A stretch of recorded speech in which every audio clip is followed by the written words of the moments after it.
کہ تم تقوی اختیار کرو، تقوی اختیار کرو، تقوی اختیار کرو۔ حیرت کی بات تو یہ ہے، ایک آیت میں دو مرتبہ تقوی اختیار کرنے کا حکم۔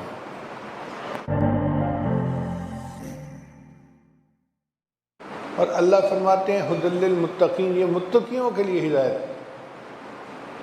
تو مفسرین نے اس کا جواب دیا کہ تقوی کا ابتدائی درجہ یہ ہوتا ہے کہ انسان اخلاص کے ساتھ قرآن مجید کو پڑھے۔ جب تک نیت ٹھیک نہیں ہوگی اس کو قرآن مجید سے ہدایت نہیں مل سکتی۔ چنانچہ بہت سارے انگریز ہیں جو کافر ہیں اور قرآن مجید کا ترجمہ جانتے ہیں، آپ ان کے سامنے آیت پڑھیں وہ آپ کو ایک ایک لفظ کا ترجمہ بتائیں گے، مگر کافر ہیں۔ اس کی وجہ یہ کہ ان کی نیت ٹھیک نہیں تھی۔ اگر ان کے اندر تقوی ہوتا تو وہ ہدایت پا جاتے۔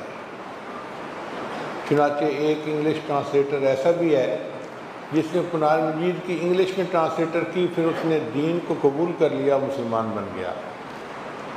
تو متقی ہونا اس کے لیے ابتدائی شرط ہے۔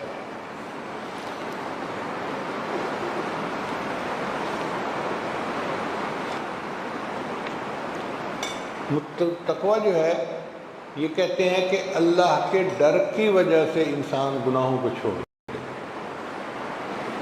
اس لیے سورہ نساء اگر پڑھی جائے تو ہر 2-4 آیتوں کے بعد اتقوا اللہ اتقوا اللہ اتقوا اللہ، اتنا زیادہ اس میں تقوی اختیار کرنے کا حکم ہے کہ انسان حیران ہوتا ہے۔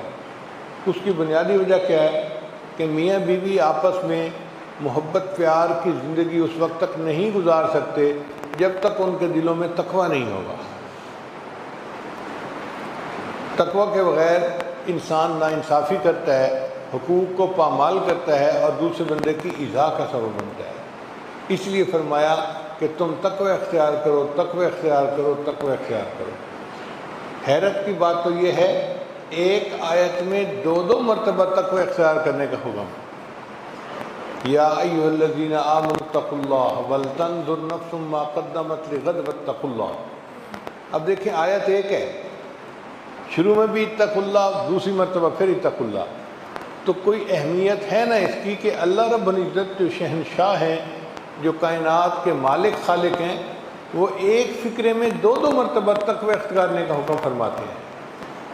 چنانچہ ذنون مصری رحمۃ اللہ علیہ سے کسی نے پوچھا کہ حضرت تقوی کیا ہے؟ فرمانے لگے اگر انسان کے دل کی تمناؤں کو مجسم کر کے تشتری میں رکھیں اور سرے بازار پھیلائیں تو اس کو کسی تمنا کے اوپر شرمندگی نہ ہو، اس کو تقوی کہتے ہیں۔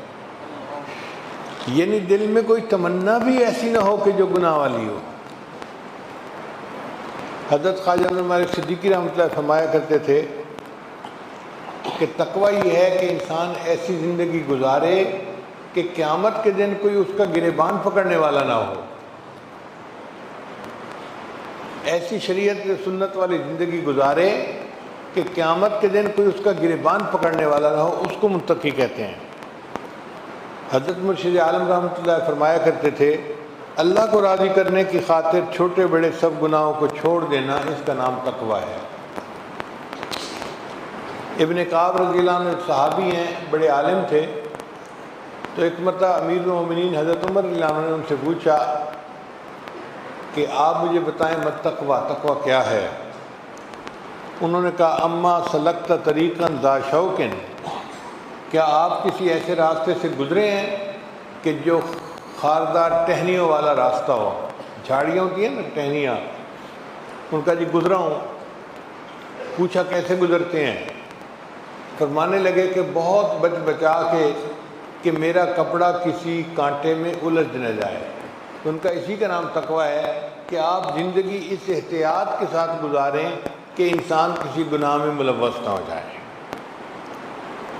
خلق ذنوب صغیرہا و کبیرہا زادت تقیٰ، گناہوں کو چھوڑ دے، چھوٹے ہوں یا بڑے ہوں، اس کا نام ہے تقوی۔ وصنع کماش الارض یحذر ما یرا، اور تم بن جاؤ پیدل چلنے والے بغیر جوتے والے مسافر کی مانند کہ وہ زمین کے اوپر پاؤں رکھتا ہے تو بڑا سنبھل کے کہ میرا پاؤں نوکیلے پتھر پہ نہ پڑ جائے، کسی کانٹے میں نہ پڑ جائے، کسی اور نقصان دینے والی چیز۔ جس طرح احتیاط کے ساتھ ننگے پاؤں چلنے والا قدم رکھتا ہے، اس طرح شریعت کے اوپر احتیاط کے ساتھ چلنے والے کو متقی کہتے ہیں۔ اللہ